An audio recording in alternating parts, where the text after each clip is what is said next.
Bonjour à tous et bienvenue pour ce 68e épisode des Dessous du Troll. Aujourd'hui, toujours dans notre décor qui n'est pas le même que d'habitude. Sur le canapé, sur les chaises, j'ai Alex.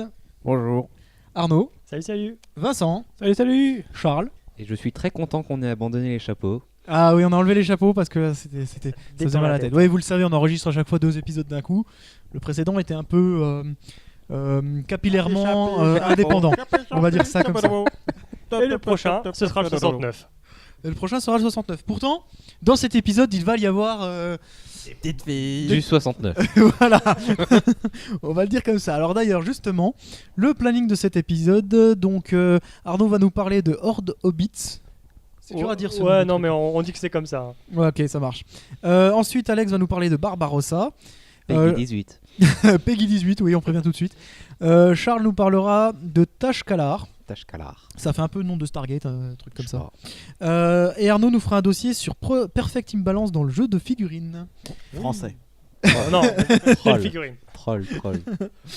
Donc, avant de commencer tout ça, je vous rappelle qu'on est diffusé sur Pod Radio et sur Bad Geek. Coucou les copains.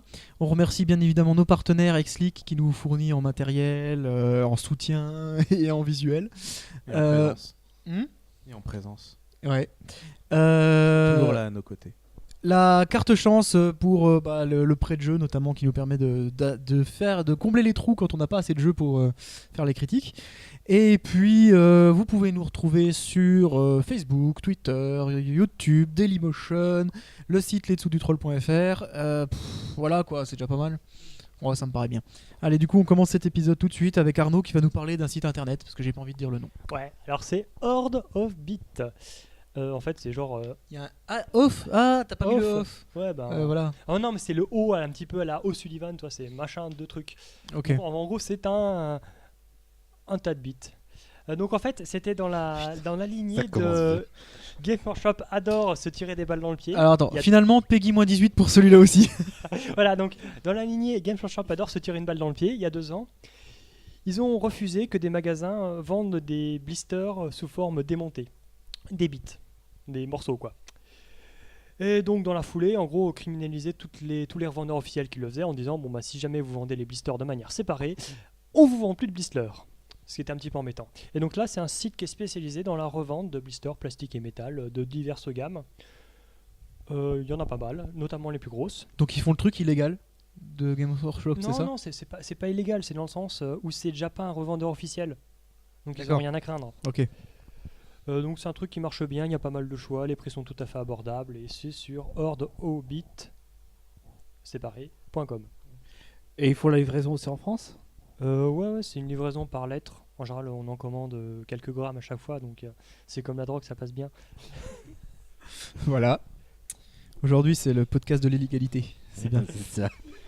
Ok, c'est bon ou... C'est bon, c'est tout ce qu'il y avait à dire. Super. Bon bah allez voir sur internet tout ça.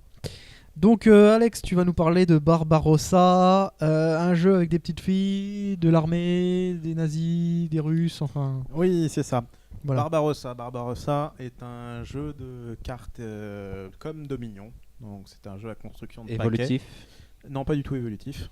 Non. D'accord. C'est d'autres catégories. Dominion n'est pas un jeu de cartes évolutif. Voilà. Alors D'accord. parlons du jeu, de ses mécaniques Et de son illustration. et de ses illustrations qui font que ce jeu s'est vendu plus qu'il ne fallait. Alors, on va tout de suite mettre l'aspect global. Le background. Le background, c'est que vous faites une dystopie du Troisième Reich où en fait le Führer est une Petite jeune fille kawaii voilà, qui a à sa botte une équipe de femmes uniquement très très peu vêtues qui font la guerre. Disons qu'eux, ils ont compris le principe de la protection qui consiste à avoir le moins de vêtements possible. Voilà, c'est ça. Moins il y a vêtements, mieux ça marche. Et si je peux lécher une baguette de dynamite ou pousser des pions de façon très très Dans des positions que normalement vous ne faites pas. Non, c'est pas le thé pour pousser les pions, c'est une cravache. Voilà, c'est une cravache. Donc globalement, et tout ça avec des filles peu vêtues et qui sont pas très vieilles. Voilà. En gros, il manque le tentacle, quoi. Non, mais là, non, par contre, c'est bien une partie dystopique de la Seconde Guerre mondiale, mais par contre, il n'y a pas de surnaturel. Voilà. Ouais. Oui, c'est pas surnaturel du tout, ça. Oui, à part ça, quoi. Donc, vous avez. Puis il y a les commentaires aussi. Ah, il y a des commentaires, voilà. Ouais, Et genre puis, les explosions, ça fait du bien. Ouais. Ce jeu est traduit entièrement en français. Il est sorti en 2010 au Japon. Son auteur, c'est Atsuo Yoshizawa. C'est édité chez Arclight Games pour la version française. C'est sous forme d'une boîte la même que Tanto Cuore. Parce que de toute façon, c'est chez les mêmes. Dont on avait déjà parlé Dont il y on a a déjà quelques parlé, épisodes. Hein. Qui est un peu dans le même genre. Ou, Et niveau illustration, ouais. Niveau Ouais, mais beaucoup illustration. plus soft. Ce jeu-là, c'est pas tellement qu'il y ait des illustrations avec des petites filles, des personnes peu vêtues. C'est surtout qu'elles sont jeunes et que c'est le Troisième Reich, c'est des nazis, ils ont des croix. Alors, à ce niveau-là, justement, c'est surtout Troisième Reich, c'est beaucoup plus Troisième Reich que nazi pour le coup. Voilà, oui, mais t'as des Panzer SS et compagnie. Voilà, marche c'est ça. Il y a pas. juste les noms qui font référence aux nazis pour le coup. Est-ce que c'est de la provoque facile ou alors c'est un jeu japonais aussi, hein, ils n'ont pas la même vision que Oui, voilà, l'Europe c'est ça. là-dessus. Ils ont pas la même culture, ouais, ça Voilà, c'est c'est clair. pas une même culture. Si nous on fait un jeu qui s'appelle Hiroshima, peut-être que ça sera un petit peu le même délire chez eux, quoi. Ouais. Oui, possible, ouais. Hiroshima X par exemple. Ouais, voilà. Donc il y a eu une certaine Polémique. beaucoup de réactions là-dessus, polémiques sur est-ce que ce jeu peut être censuré sur certaines choses et ainsi de suite. Il y a eu des censures apparemment. Voilà, donc Surtout qu'on est dans une culture chez nous où on comprend difficilement l'intérêt de mettre une telle thématique et de telles illustrations sur un jeu, quoi. Ils auraient pu mettre autre chose, ça aurait pas changé le principe du jeu. ouais. Après, chez eux, c'est pas du tout la même culture. Enfin, ils ont pas du tout le même rapport au hentai et compagnie et trucs. Je sais pas comment ça. Ouais, c'est des hentai un peu. Non, Je sais pas comment ça s'appelle. Des. Du ecchi, C'est peut-être. du ecchi, c'est forcément Ok, du ecchi. bon, C'est je connaissais du- pas le terme. Voilà, ce truc-là. On est dans, Ils ont pas le même rapport dans chez regard eux que chez pervers, nous. mais on n'est pas dans. Voilà. Et chez eux, ils ont pas du tout le même rapport à ça. Donc, en fait, c'est possible que chez eux, ça choque absolument pas, quoi. Oui. Et puis, c'est une façon de faire parler de soi aussi, hein, Ah globalement. bah oui, après, bien Surtout sûr, en ça fait France. du buzz. Ah, ça fait du buzz, du ramdam, tout ça. C'est ça. Donc voilà pour la partie illustration. Maintenant parlons du jeu parce qu'en fait il est bon, c'est ça le truc. C'est que C'est ça qui me fait chier en voilà, fait. c'est ça qui fait chier Charles et qui moi prouve que ce qui fait que ce jeu marche, c'est qu'il est bon et pas parce que il y a des gonzesses qui sont en string avec des baguettes de dynamite dans les mains. Voilà. Le jeu, c'est un jeu de construction de paquets à dominion, tout simple. Hein. Durant vos tours, vous avez de base un achat, une action et une attaque. Voilà, qu'il n'y a pas dans Dominion, mais qu'il y a par exemple dans Thunderstone ou compagnie. C'est tout. Vous avez toujours un nombre de cartes en main qui est égal à 4 que vous pêchez à la fin de tour. Et vous jouez des cartes. Si vous obtenez plus d'actions, vous pouvez jouer plus d'actions si vous en avez. Si vous avez les ressources vous permettent d'acheter des trucs, vous pouvez acheter plus de choses si vous avez des trucs qui boostent votre achat, et ainsi de suite. Le jeu se place sur... vous mettez l'intégralité des cartes, moins un groupe, sur la table. Donc il faut prévoir de la place. Ouais, c'est un bordel. Ça fait beaucoup de cartes sur la table, ouais. Parce que c'est pas comme dans Dominion, on choisit un certain nombre de trucs. 10, Là, je non, crois. il faut tout. Voilà, il faut tout. Vous enlevez un groupe, soit les états-majors, soit machin et compagnie. Mais encore ça change rien parce que ça va enlever un paquet, quoi. C'est un paquet sur les 30, quoi. Non, mais ça a un avantage, c'est qu'au moins on a du choix. Parce qu'il y a certains jeux où des fois c'est mal équilibré le fait d'enlever un paquet. Ah bah Dominion, typiquement, suivant le tirage des 10 paquets que tu fais, c'est pas du tout la même partie. Et Pas du la coup, même partie. C'est équilibré dans tous les cas, mais c'est pas la même partie. Ouais. Ouais, enfin disons que après le problème de Dominion, c'est qu'il y a plein de cartes qui servent à rien, quoi. Ouais. Mais Oui, ça c'est un autre souci. on va y venir, mais Barbarossa aussi. Oui, hein. il y en a D'accord, bon. qui Non, sont beaucoup. pas optimisés. Non. Donc vous mettez tout Plusieurs. sur la table et après vous jouez comme un Dominion. Comment on gagne par contre? Alors là, c'est des grosses différences avec Dominion. C'est que Point de victoire. c'est des points de victoire et la partie se termine quand on a atteint Moscou. Voilà. Donc vous avez un paquet d'objectifs il faut les combattre. Il faut mettre devant vous un certain nombre d'attaques. C'est des villes à capturer. Ouais, c'est des villes à capturer. Quand vous jouez des cartes, il y a certaines qui vont se déployer, c'est-à-dire que au lieu de revenir dans votre paquet et se mélanger, elles restent sur table. Voilà. C'est des mécaniques qui existent depuis un moment dans les jeux de construction de paquets. Voilà. C'est vraiment... Sauf que là, on va avoir vraiment pas mal de choses devant soi et qu'on engage comme à Magic en les tournant à 90 degrés vers la droite ou à la gauche pour dire qu'on a utilisé leur effet. Les objectifs, c'est des trucs communs à tous les joueurs du coup ? Voilà, vous avez un paquet objectif où c'est les différentes villes jusqu'à arriver à Moscou. Ouais. Voilà, où vous tapez dessus, si vous réussissez, hop, c'est bon, vous l'avez gagné, vous la mettez devant vous et rentre pas dans votre paquet. Voilà, les points de victoire ne rentrent pas dans les paquets, ça fluidifie le jeu énormément. Ouais. Ah oui. Donc contrairement à Dominion, parce que de toute façon sur cette critique on va être obligé de comparer énormément à Dominion quand même. Enfin, c'est le seul moyen d'avoir des points de victoire ? Non. Non, mais c'est le seul moyen d'avoir des points de victoire rentables. De façon conséquente. Ah, d'accord. De façon conséquente. Okay. Sachant que si on le compare par exemple à Thunderstone, là l'ordre des objectifs est toujours la même. Oui. Thunderstone c'était très aléatoire et des fois on n'arrivait jamais à les battre tellement qu'on était très là faible. c'est croissant, ça commence à 14, ça finit à 24, un truc comme ça. Ouais, ce qui est un problème pour moi, on y reviendra éventuellement. Non, c'est l'inverse, je trouve ça bien. Ouais, non mais en fait, on en parle tout de suite si tu veux, mais allez vas-y. Le fait est d'avoir une dernière carte qui est très forte, je crois que c'est 18 points de victoire. Ça fait que non, elle a 10 points de victoire ou 12. La toute dernière, non, Moscou elle est à 18.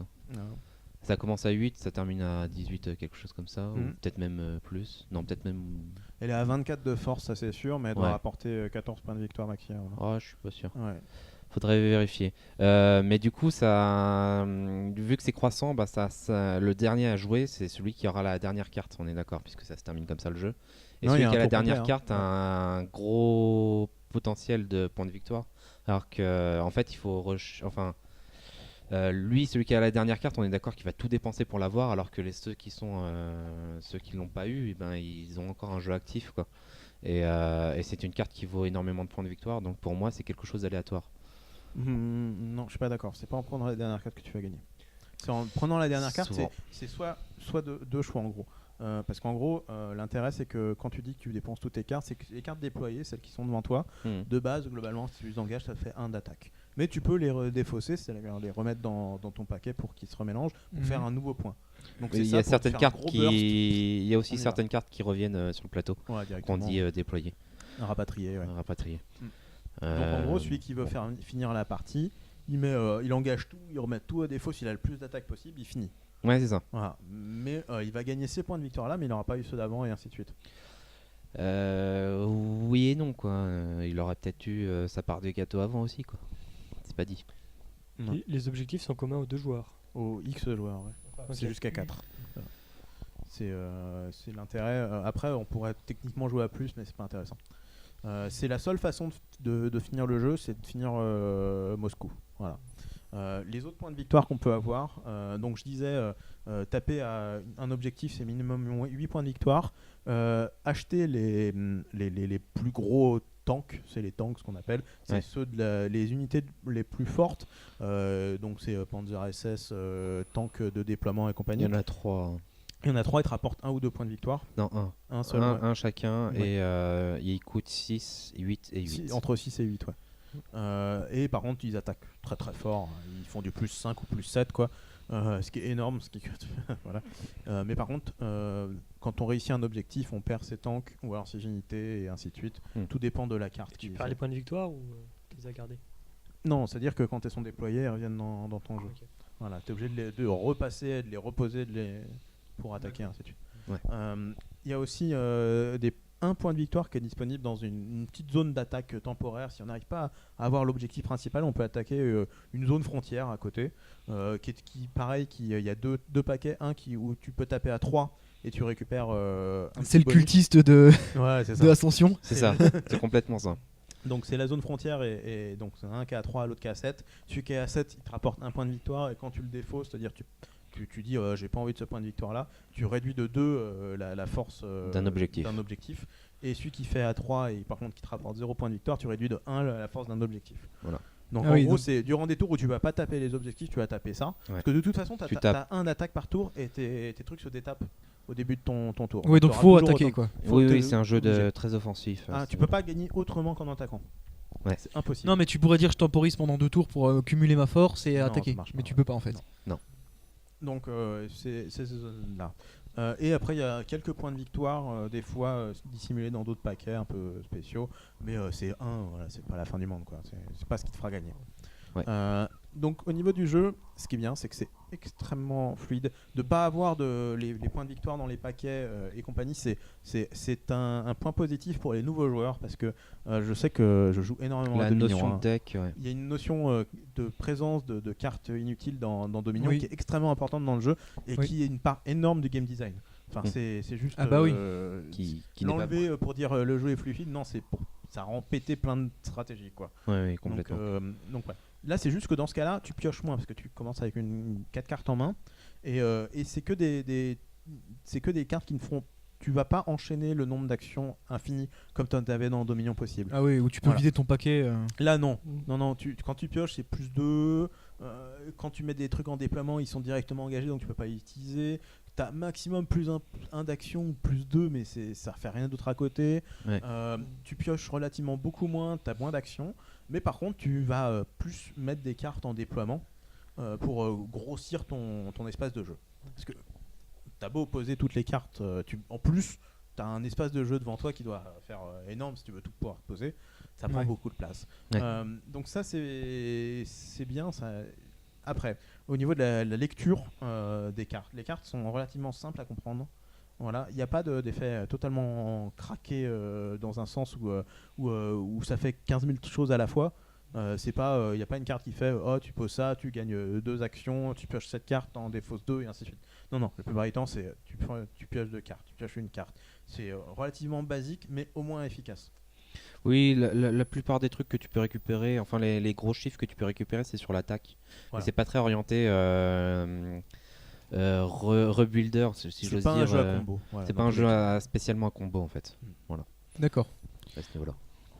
Et il y a aussi peut-être un aspect important, c'est que quand on fait les gros combats, on peut gagner des fois des cartes qui pourrissent les autres joueurs aussi. Oui, c'est que quand on attaque un objectif, il y a un paquet d'événements qui se déclenchent et qui ajoutent plus X, plus 1, plus 0 à la force de l'objectif en cours. Cette carte-là, c'est bien, des fois tu rates ton attaque. Bon. C'est pas très très pénalisant de rater une attaque, pas tant que ça. C'est-à-dire tu vas perdre certains de tes attaquants, c'est tout. Voilà. Si tu rates l'attaque, t'es un peu vénère quand même. Parce que tu perds tes attaquants et tu n'as rien en contrepartie. Voilà, c'est ça. T'as pas de point de victoire. Mais par contre, si tu réussis, tu gagnes à la fois l'objectif, à la fois cet événement. Les événements, c'est la seule façon de casser des cartes chez l'adversaire. Ouais. Et c'est aussi un défaut pour moi. Oui, ça c'est pas. Parce que je le justifie comment ? Je le justifie, vous savez, on critique toujours les Dominion-like de pas avoir trop d'interaction. Ah oui. On peut jouer dans son coin. Ouais. Et ben là, non. Et là, on comprend pourquoi dans les Dominion-like, à chaque fois qu'il y a de l'interaction, genre sorcière ou quoi que ce soit, qui pourrit le jeu de quelqu'un. En fait, ça pourrit le jeu de tout le monde.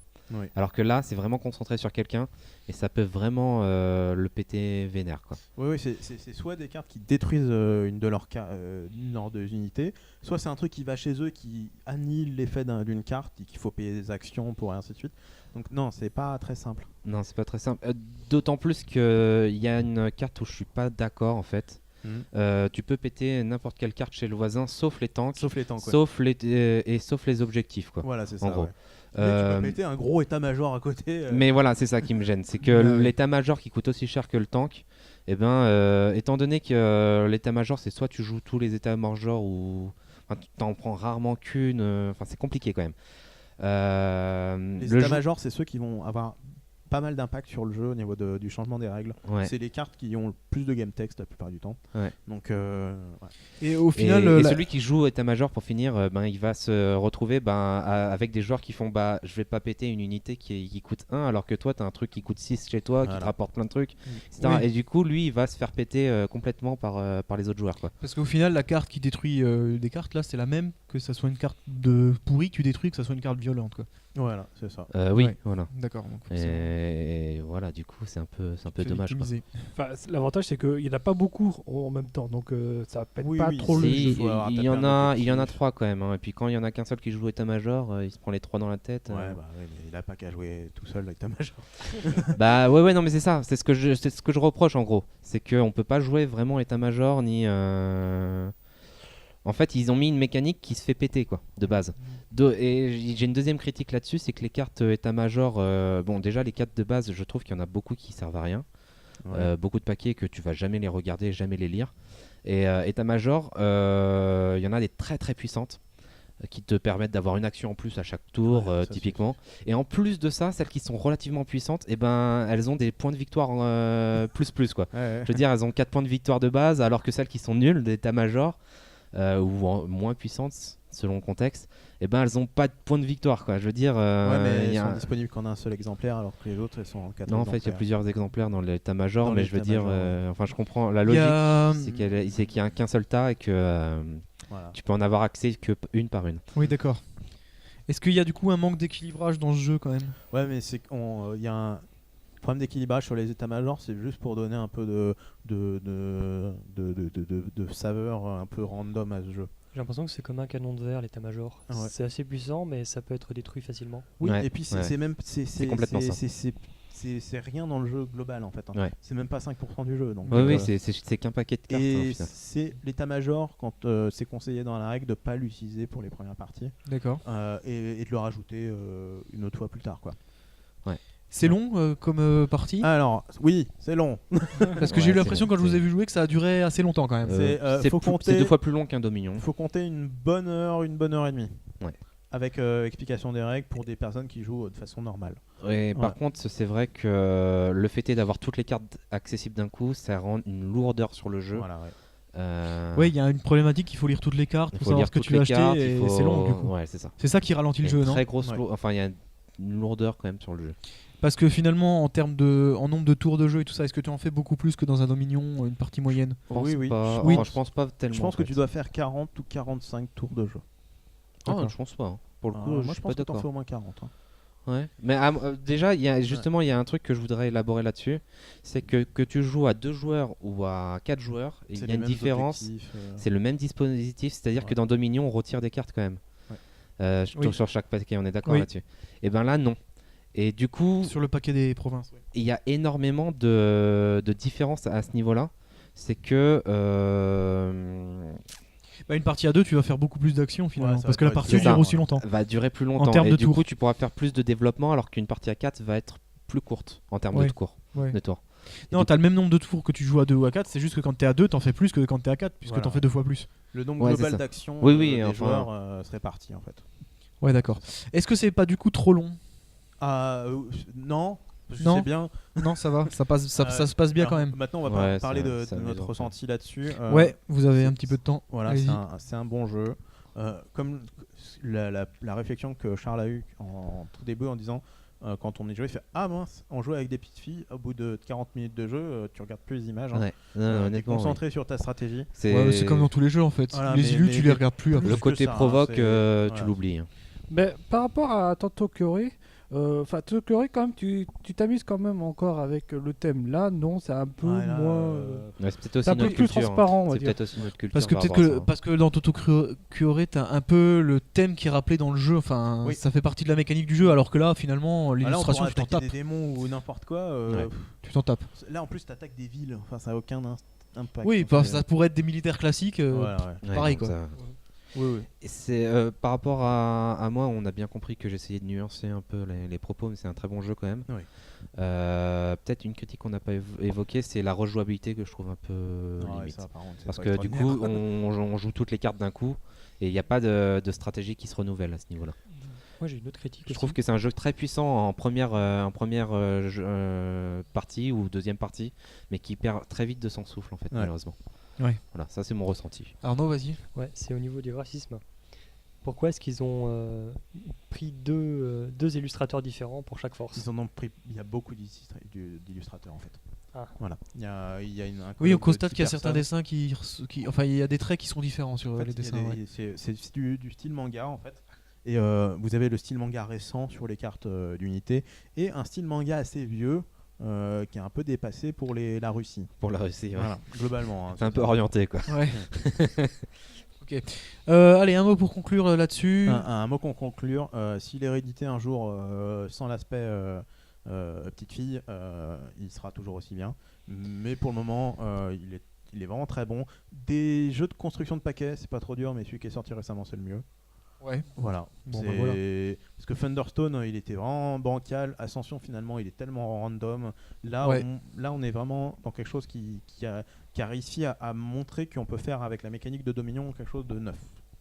Donc pour les gens qui sont fans de jeux de construction de paquets, c'est à avoir dans sa ludothèque. Encore une fois, je dis neuf, mais pas tellement, hein, parce qu'en fait, en gros, c'est le bon élève qui ne sait pas innover, mais par contre qui fait quelque chose de très très bien. Ouais, Voilà, ok. pour être exact. Ok, ça marche. Merci pour Enfin, cette le bon élève avec des petites filles, mais merci Ouais, non, pour mais on cette a critique compris. de Barbarossa. voilà. Charles, c'est à ton tour et tu vas nous parler de Tashkalar. Tashkalar, C'est ça? que j'ai joué sur Board Game Arena. Ok. Donc voilà, c'est dit. D'ailleurs, c'est l'un de leurs jeux qui viennent de sortir, donc Tout récent. Voilà, assez récent. Assez récent pour le coup. Donc c'est un jeu qui se joue à partir de 13 ans, enfin qui est conseillé à 13+. Je suis assez d'accord avec ça. Des parties qui durent environ 1 heure et pour des gens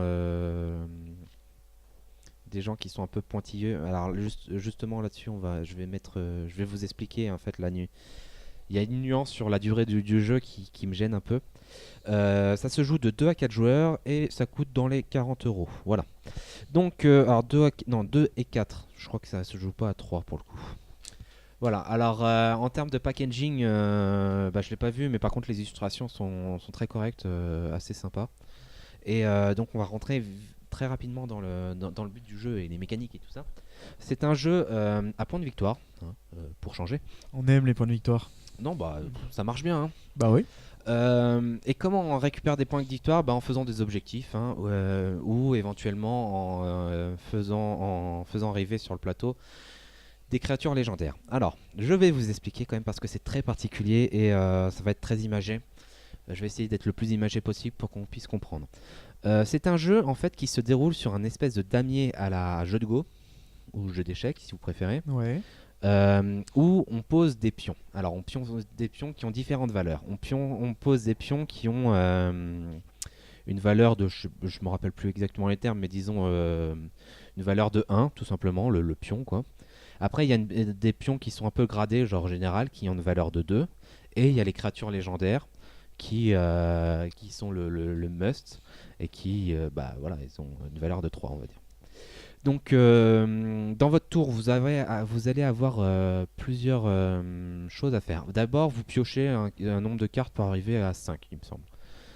Enfin, il y a plusieurs types de cartes en fait. Il y a 3 cartes normales et 2 cartes légendaires.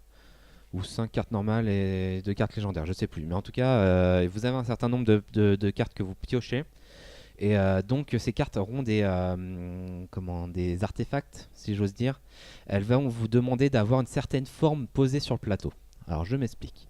Là je vais essayer d'être imagé. Imaginons qu'on a une carte qui veut poser un général, donc un pion de valeur de 2, et qui vous demande d'avoir un tétramino en forme de L. Vous comprenez, hein, 1, 2, 3, 4. Pour le coup en pion normal. Ok. Donc vous essayez dans votre tour, vous avez 2 actions, vous posez un pion, vous posez l'autre pion. Vous essayez de faire en sorte que sur le tour d'après, vous pouvez poser cette figurine. Et une fois que vous avez cette figurine, vous pourrez poser la carte qui dit que vous mettez un général à tel endroit par rapport à ce tétramino en forme de barre. C'est pas forcément des tétraminos, hein, c'est ça qu'il faut bien comprendre. C'est vraiment des figures en fait qu'il faut essayer de repérer et essayer de reconstituer pour faire poser un pion. Donc quand vous posez un pion, vous pouvez écraser un pion adverse de même valeur ou valeur inférieure. Et vous avez tous les effets qu'il y a écrits sur la carte. Vous avez donc 4 camps qui ont des cartes différentes avec des figures différentes. Mais par contre les créatures légendaires sont communs à ces 4 camps. Donc, imaginons que voilà, je pose mon général sur une case, sur un pion adverse. Et donc là, c'est le premier effet. Hein, j'ai posé un truc, donc je peux détruire potentiellement un général avec un général. Mais en plus, j'ai l'effet du général. Donc l'effet du général, ça peut être mettez 4 pions où vous voulez sur la map, de façon ce que vous voulez. Ou en général, c'est plus nuancé. Ça peut être 3 pions ou peut-être même 2, etc. Et vous avez plein d'effets comme ça qui combattent. Par exemple, vous avez la tour qui vous permet de détruire toute une ligne de pions en partant d'une diagonale ou d'une horizontale par rapport au pion que vous venez de mettre. Donc la tour, je sais plus, je crois que c'est un carré. Donc juste 3 pions, enfin 4 pions à mettre l'un à côté de l'autre en forme de carré. Et pour mettre la tour, vous sacrifiez un des pions et vous le mettez en pion général. Et du coup, ça vous permet de wiper toute une ligne adverse. Ouais. Au-delà de ça, vous avez des objectifs. Donc par exemple, objectif très simple, tuer plein de pions adverses pendant ce tour-là. Donc des pions, ou tuer 3 pions adverses et un pion général, ou tuer un pion légendaire. Voilà. Enfin, vous avez plein d'objectifs comme ça. Mais il n'y a pas que ça, hein, évidemment. Vous avez des objectifs relier les deux bords du plateau avec vos pions, donc faire une chaîne. Entourer un pion ennemi par 6 de vos pions pour qu'il ait un destin funeste. Enfin, voilà quoi. Donc ça peut être un objectif. De capturer un pion, ils appellent ça. Vous pouvez, alors vous avez des cases sur le plateau qui sont de couleur rouge et de couleur verte. Ces cases-là peuvent permettre d'avoir des pouvoirs supplémentaires sur certaines cartes. Et du coup, ces cases-là peuvent être aussi des objectifs, donc tout simplement poser des pions sur 3 cases rouges et ainsi de suite. Donc voilà au niveau des objectifs. Et donc vous gagnez un certain nombre de points de victoire par objectif et un point de victoire si vous arrivez à invoquer une créature légendaire. Une créature légendaire, c'est une figure où il faut poser au moins 6 ou 7 pions de manière très particulière. Et des pions relativement évolués. Généralement, il faudra 4 générales pour invoquer un truc légendaire. Et c'est quelque chose qui peut te permettre de retourner une game. C'est un truc à combo énorme qui te permet par exemple de jouer un deuxième tour ou de wiper vraiment tout ce qui est autour de lui, voilà quoi. Pions généraux compris. Donc voilà. Et en fait, donc là je vous ai parlé un peu des mécaniques du jeu. Donc on gagne à partir du moment où on n'a plus de cartes à jouer, il me semble. Le jeu a... Alors le jeu, j'y ai joué sur Board Game Arena. Et du coup, je vais parler de 2 aspects du jeu. Le premier, c'est que c'est un jeu très bien, qui demande beaucoup de vision, un peu comme l'aurait un joueur d'échecs, de prévision, de calcul, et une bonne mémoire visuelle et une bonne façon de se repérer sur le truc, parce que évidemment tous les combos, quoi, par exemple un L, c'est assez facile à se représenter, mais imaginez-vous un T de Tetris.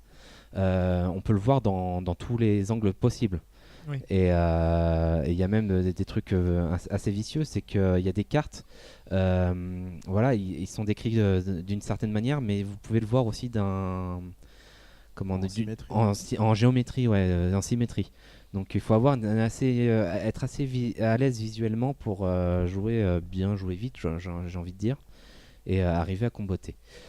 Donc ça c'est dit, c'est un jeu qui a beaucoup de manipulation et qui est légitime pour aller sur Board Game Arena.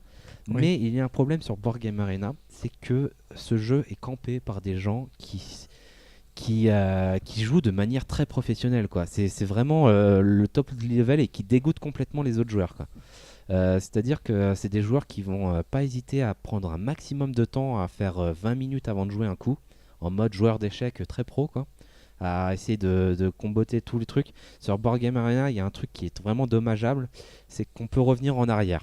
Donc du coup, ils jouent leur première carte, ils voient les actions, ils wipent un peu le truc, ils jouent une deuxième carte, après ils font ah non, j'ai pas tué assez de pions, j'ai essayé, et ils reviennent tout en arrière et ils rejouent. Ah, et tu peux revenir en arrière, je savais pas, tu vois. Et ça c'est bien, enfin non, c'est pas sur tous les jeux, mais sur ce jeu-là ils l'ont mis. Oui, d'accord. Oui. Alors ça c'est bien dans les jeux en général, moi j'aime bien de pouvoir de pas être trop punitif, mais dans ce jeu-là c'est abusé, enfin ils en abusent énormément les joueurs.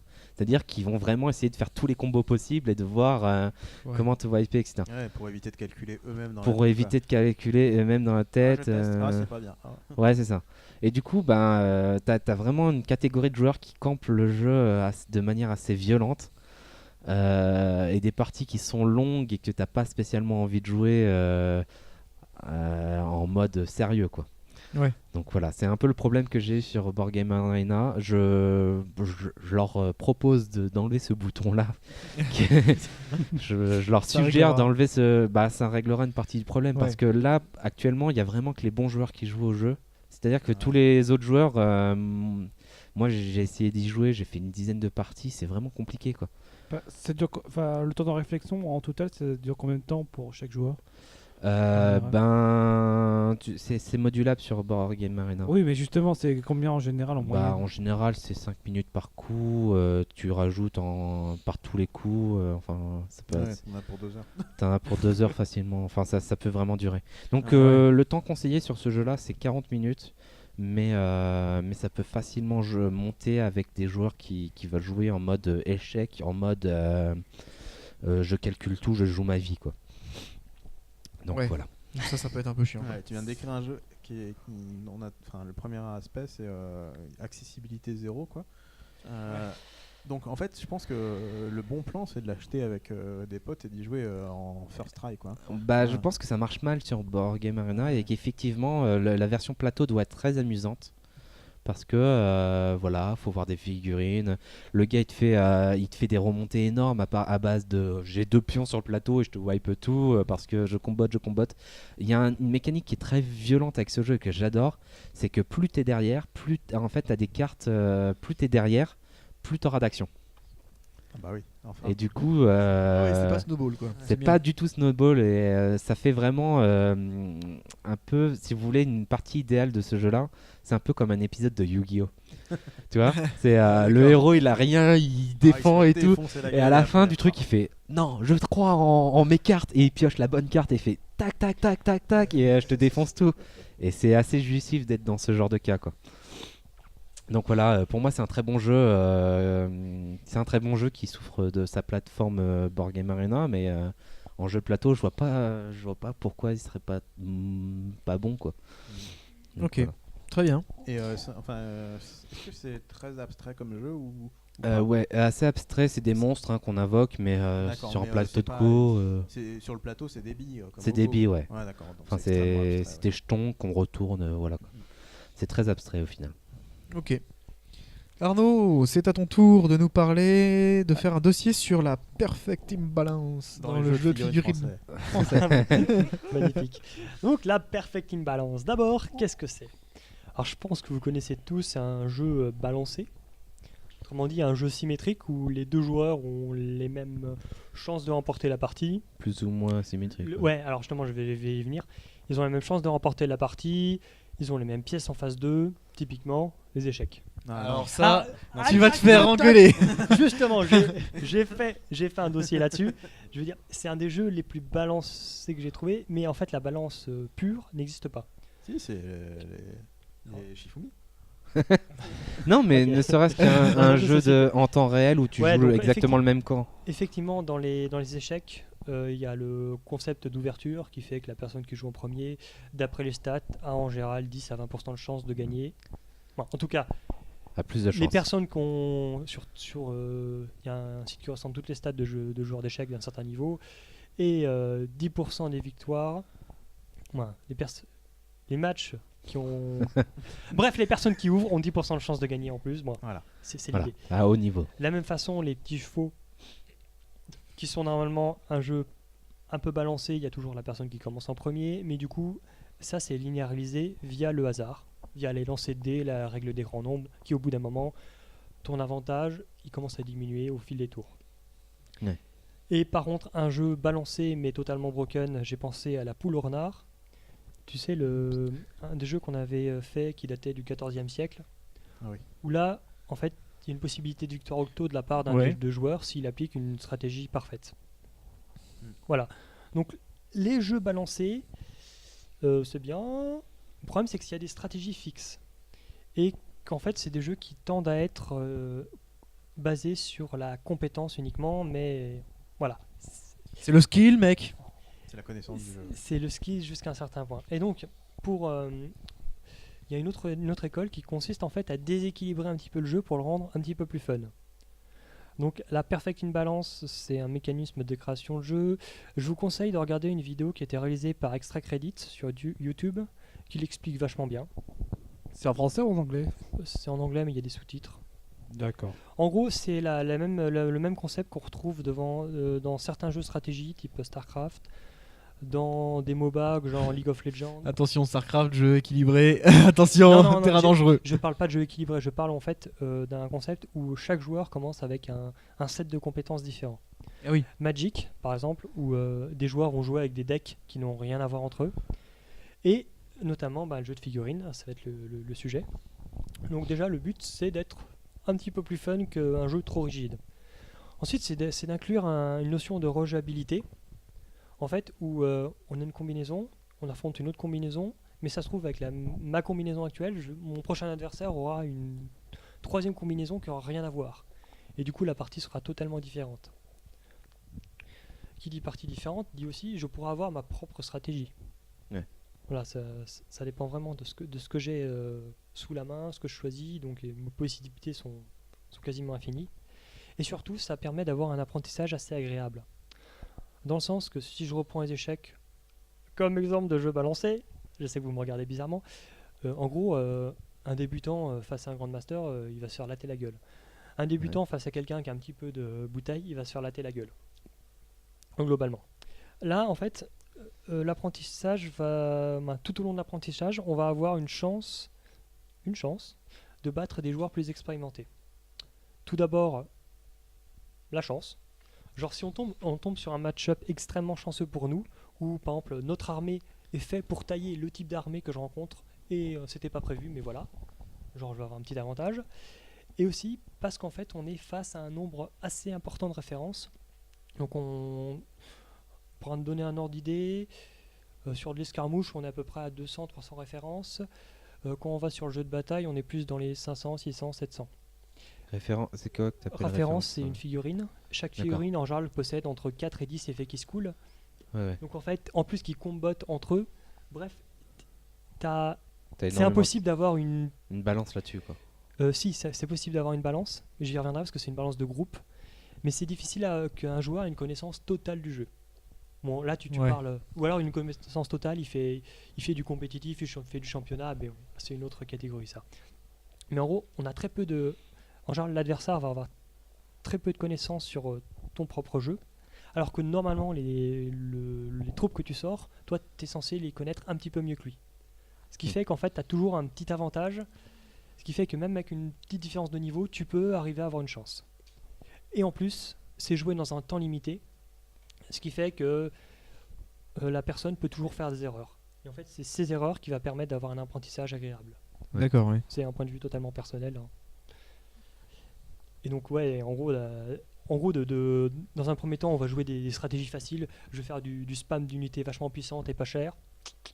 Et ensuite, va y avoir un contre. Et là, je vais décider d'avoir des stratégies qui vont être un petit peu plus balues, un petit peu moins visibles à part l'adversaire, tu vois, des trucs plus intéressants à jouer. Et donc, il va y avoir une progression. Donc, comment est-ce que se manifeste cette imbalance moi, plutôt du point de vue du joueur. Déjà, elle va se manifester au niveau de la construction de la liste. En gros, on a un inventaire de choix disponible. Déjà, lorsqu'on choisit une faction, on va se restreindre à une fraction de ce choix. Et lorsqu'on va créer une liste, ça va être une fraction de cette fraction. Du coup, on va vraiment jouer avec un petit exemplaire des possibilités. Et aussi, ça va aussi se manifester sur le terrain. Et là, ça va être plus du placement. C'est qu'en fait, j'ai des unités qui ont certains points forts, points faibles. Et en face, il y a aussi des unités qui ont certains points forts, points faibles. Et l'objectif, ça va être en fait de gérer des appariements. Genre de faire en sorte que ces appariements soient le plus avantageux de notre côté. Ouais. Mettre des unités qui sont destinées à poutrer ce genre d'unités en face. En plus des effets de buff, etc. Mais en gros, on peut choisir avant de jouer et on peut choisir au moment du jeu comment gérer ces appariements et donc comment gérer cette imbalance. C'est le concept de pierre, papier, ciseaux. Sauf que là, faut imaginer qu'ils sont révélés, quoi. T'essayes de mettre les pierres en face des ciseaux. C'est ça. Donc en gros, Ça dépend si t'as les ciseaux, si t'as les pierres. Non, mais c'est pour résumer. Et quand tes feuilles, t'essaies de les mettre en face des pierres de l'adverse. c'est à peu près ça. Sachant qu'on n'est pas sur de la poutre pure. En gros, on a 4 axes de développement qui vont être l'attrition, la poutre sur le long terme. Typiquement, une armée de zombies, c'est fait pour faire de l'attrition. T'as beau en tomber, il y en a toujours qui ramènent et au bout d'un moment, sur le long terme, ils vont submerger. Tu vas avoir de l'assassinat, donc le fait d'enlever des unités ciblées, comme des généraux, des supports, du contrôle du terrain, qui vont être utilisés pendant le scénario, et dernièrement, quand on ne peut pas vaincre une unité, qu'est-ce qu'on fait? On l'englue. Donc en fait, quand je disais pierre, papier, ciseaux, c'est que chaque unité va avoir une prépondérance dans chacun de ses rôles et va réussir en fait à gêner l'adversaire ou à nous faire progresser dans nos objectifs. Donc c'est un petit peu l'objectif de l'imbalance. Bref, on peut avoir des unités qui sont totalement inutiles, mais dont le seul but ce sera d'être pas cher et de bloquer l'autre en face. Oui, d'accord. Donc un petit peu d'historique. Ouais, j'ai recommencé un petit peu loin. Je suis un petit peu allé au début du premier Kriegspiel. Donc c'était en 1800 et des poussières, je crois, un petit peu avant. Donc en fait, lorsqu'on faisait un Kriegspiel, on s'invitait chez nous. On invitait des amis, on débarrassait le parquet et on alignait les petits morceaux de bois. Sauf que chacun venait avec ses propres profils et ses propres règles. C'est bon ça. Voilà. Donc il y a eu une vague de normalisation. Première vague que je l'ai trouvée, c'était en 1864 par Reiswitz, il y en a eu peut-être d'autres, où en gros il s'est dit tiens, ce serait bien d'avoir un bouquin de règles histoire que les deux jouent avec les mêmes règles. Et en fait, on n'avait pas de notion de profil, donc comme on joue avec les mêmes règles, on va jouer avec les mêmes unités. Donc on va dire par exemple que la cavalerie légère va se déplacer à 700 pas, que la cavalerie lourde ce sera du 600 pas, et que l'infanterie aura un malus de tir à partir de 200 pas. Excuse-moi, c'est où est-ce que ça a été normalisé? C'est dans quel pays? Là c'était plus Allemagne. En gros en Allemagne c'est là où j'ai trouvé le plus de documentation. Bon, ensuite tu as une deuxième vague de normalisation qui s'est réalisée deuxième moitié du XXe siècle. En fait quand tu as eu l'apparition des jeux de rôle et des bouquins de règles en fait. C'est dès que tu avais une boîte éditrice qui disait bon bah voici ma règle, voici mon jeu, forcément les personnes qui l'achetaient, c'était pas les personnes qui inventaient le jeu quoi. Elles jouaient avec ce qu'on leur fournissait. Donc en fait tu avais une symétrie des deux côtés des camps, de chaque camp. Donc symétrie qui allait jusqu'au point que en fait les deux jouaient avec les mêmes armées et juste ils les plaçaient de manière différente. Ouais, d'accord. Et en fait, c'est un petit peu des reproductions de batailles napoléoniennes, donc tu avais toujours tellement de contraintes que c'était un petit peu limité. Ensuite, ils se sont dit, tiens, c'est bien, c'est symétrique, mais genre, qu'est-ce qui se passe si genre j'échange 2 unités d'infanterie contre une unité de cavalerie lourde? Donc là, tu as une notion de point d'armée qui est apparue. Donc le fait de pouvoir déséquilibrer sa propre force, histoire d'avoir un truc un petit peu plus original. Mais on avait toujours la même unité d'un côté et de l'autre. Le canon du camp A, c'était le même que celui du camp B. Oui. Donc ce qui a amené en fait à la création de profils différents. Je sais pas, petit canon, gros canon, etc. Et donc en fait, on a décidé que si on a que des profils pétés d'un côté, c'est nul. Du coup, en fait, on va les diviser en sous-domaines. On va dire, bon, on va créer des factions. Genre, je sais pas, on va dire, les Allemands, ils ont de gros canons, mais ils ont une cavalerie de merde. Puis les Italiens, ils ont un moral excellent, mais tu mets des plus avec des moins quoi. Voilà. En fait, tu vas. Tu équilibres via des groupes d'unités que tu peux choisir. Voilà, c'est ça. Tu vas vraiment équilibrer dans le groupe. Ça servira à rien d'avoir une unité super pétée, mais en fait, faut que ce soit tout le groupe qui soit orienté. Et donc en fait, tu arrives au concept de stéréotype de faction, c'est que chaque faction en fait a un avantage, un inconvénient globalement. Donc ensuite, ça donne lieu à de la synergie, du buff, de l'interaction entre unités, à des contres. Et là, en fait, on arrive au concept de méta, qui est assez important. C'est que, en gros, une stratégie ne peut pas être universellement gagnante. Dès qu'une stratégie devient gagnante, elle devient populaire. Dès qu'une stratégie devient populaire, on la nerf. Non, justement, à règle fixe, les joueurs vont développer des contres. Du coup, elle sera beaucoup moins efficace et ce sera une autre stratégie qui va prendre la main. Donc là. Ouais, mais tu pourrais potentiellement voir émerger une stratégie auquel on n'arrive pas à trouver de contre. Auquel cas, il faudra ajuster les règles. J'ai un exemple. En fait, sur une échelle de temps de l'ordre d'1 an, on trouve des contres. Parce que toujours. Si tu ne peux pas combattre quelque chose, tu peux toujours l'engluer à mort. D'accord. Et donc en fait, on va arriver à l'équilibrage, donc l'équilibrage du côté des éditeurs et comment est-ce qu'ils gèrent l'imbalance. Donc en fait, déjà, ça passe par une grosse phase d'analyse. De base, ils ont un modèle mathématique où en fait, ils vont chiffrer les avantages et faire en sorte que chacun soit à peu près bien loti. Bon, en gros, c'est comme si. Enfin, je pense que c'est un système où tu as un pool de points, en gros, par unité, et puis tu le répartis dans des caractéristiques, Ouais, quoi. c'est Enfin, ça, c'est un peu cet petit peu esprit-là. compliqué. Oui, c'est plus compliqué que ça, mais c'est l'esprit, quoi. Ensuite, on a le premier jet. Puis ensuite, c'est le fait d'avoir des cycles longs de développement. Donc, sur des sorties pendant tous les 3 mois, on va avoir un cycle de l'ordre de 12 à 15 mois. Sinon, ça va être des cycles de 5 à 10 ans. Ah oui. Et beaucoup de tests. Donc, avec de l'alpha, du bêta et du field test, où en fait, on va donner aux joueurs, bon, voici ce qui va sortir dans 6 mois. Essayez de trouver des contres. Et donc ça va permettre de lisser. Et surtout, la dernière partie qui est utilisée par les éditeurs, c'est le fait d'organiser, de gérer en fait les tournois. On dit ouais, on va promouvoir le jeu, on gère les tournois, mais en échange, ils récupèrent les stats. Et donc à partir de là, ils ont des données sur lesquelles travailler. Une fois qu'ils travaillent, ils peuvent procéder à du rééquilibrage, parce qu'il peut toujours y avoir des erreurs. Donc le rééquilibrage bourrin, il y a 2 méthodes de rééquilibrage bourrin, c'est comme faisait Games Workshop, c'est le fait de faire par faction. Donc une faction est mal utilisée, on va la buffer. Et en fait, pour chaque faction, c'est Noël à un moment, puis au bout d'un moment, c'est la désillusion parce que tu arrives à un seuil, bon, c'est pas une bonne idée. Ensuite, tu as le fait de nerfer ou de bannir certaines unités.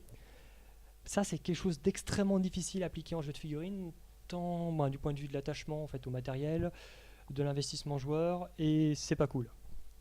Mais en gros, ce qui est plus courant, ça va être des systèmes d'errata. C'est en fait, tu vas pas t'attaquer à une unité, tu vas te dire, tiens, cette règle, on peut l'affiner, on peut lui rajouter, on va la préciser parce que on va empêcher une interaction trop bourrine. Et enfin, c'est d'avoir des sorties partielles ou des sorties entières. Soit on refait un jeu dans son entièreté, dans sa totalité, mais ça c'est un processus qui dure sur plusieurs années. Soit tous les 3 mois, on va décider de sortir un petit batch qui va... Comme dans le jeu vidéo. Voilà.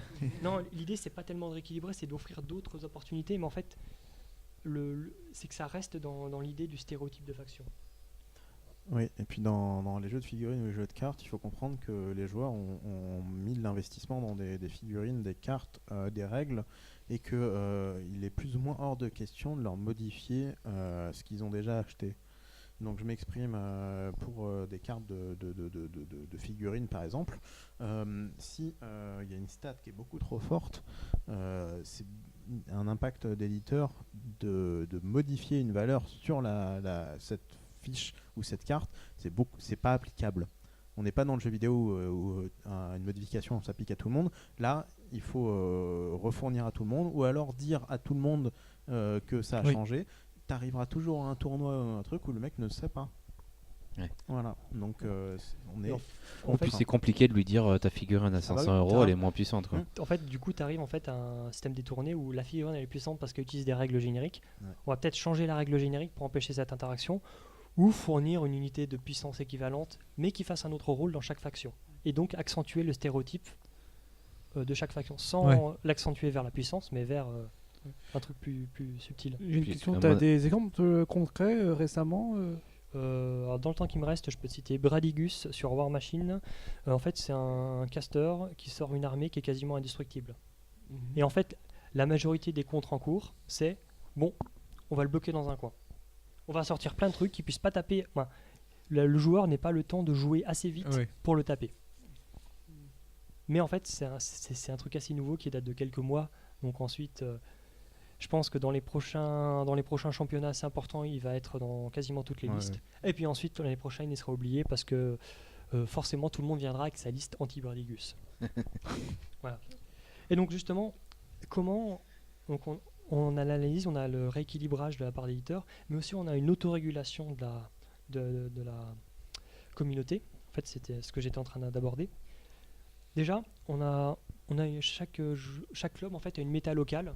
Donc en fait, tu connais les joueurs avec qui tu joues, tu essayes d'optimiser un petit peu en fonction de leurs propres armées. Mais comme ces métas sont isolés un petit peu, tu as en fait la variété qui apparaît à la base. Et de l'autre côté, tu as un noyau compétitif qui est extrêmement visible, qui vont s'exprimer sur des forums, des podcasts, des vidéos. Et eux vont essayer de bouger la communauté depuis le haut. Donc par exemple, fournir des templates très puissants, des listes clés en main, ou des trucs qui n'étaient pas populaires, qui le deviennent d'un coup. et donc en fait qui change brutalement le méta. Et en fait tout ça donne à une balance cyclique. C'est que tu as un truc qui hype à un moment et en fait qui va progressivement décroître. En général ce seront son contre qui va devenir hype ou un truc qui n'a rien à voir et qui est totalement nouveau. Typiquement, je me rappelle plus le nom, mais il y a un mec qui s'amuse à sortir des listes totalement bizarres parce que la personne sur laquelle ça tombe elle n'arrive pas à gérer, tellement c'est Parce que c'est bizarre. c'est bizarre. On n'est pas dans les schémas habituels. C'est ça. Dans le schéma Il sort habituel, du méta. on va être sur des armes combinées avec des trucs à peu près équilibrés et lui il va dire bon bah je vais faire plein de petits trucs. Ou alors plein de gros trucs rapides. Sans Ok. support. Ouais, il aura potassé énormément son jeu et l'adversaire ne le connaîtra pas du tout. Oui, parce qu'en fait l'adversaire il va le découvrir sur le moment. Il va dire bon bah t'as 5 minutes pour te mettre au goût du jour. Ouais. Il va mal voir les distances de menace, il va pas voir le déroulement du jeu, alors que lui, Lui, il les connaît en quoi. fait, si tu sors Il a une développé liste son qui est net deckée, une liste populaire, même si t'as pas le contre en face, tu sais déjà ce qu'elle va faire. Oui. C'est tout faut téléphoner en fait comme. Donc tu sais que ça va avancer ici, ça va attaquer ce truc-là. Du coup, toi, tu peux déjà gérer le contre.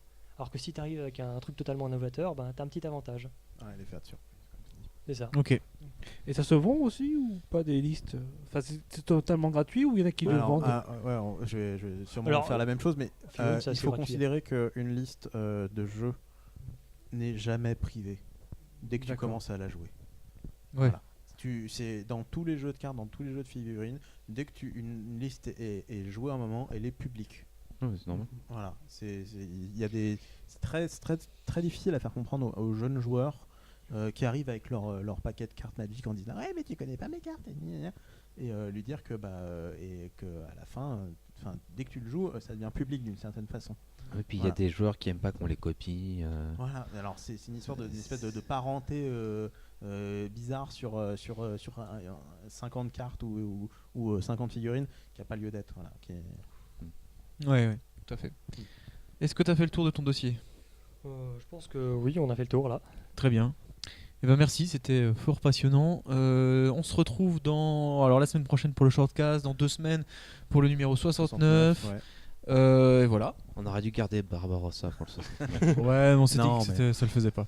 On va faire un épisode chaste. Donc, au revoir tout le monde. À bientôt. Et voilà. Et à bientôt. Salut. Salut. Ciao!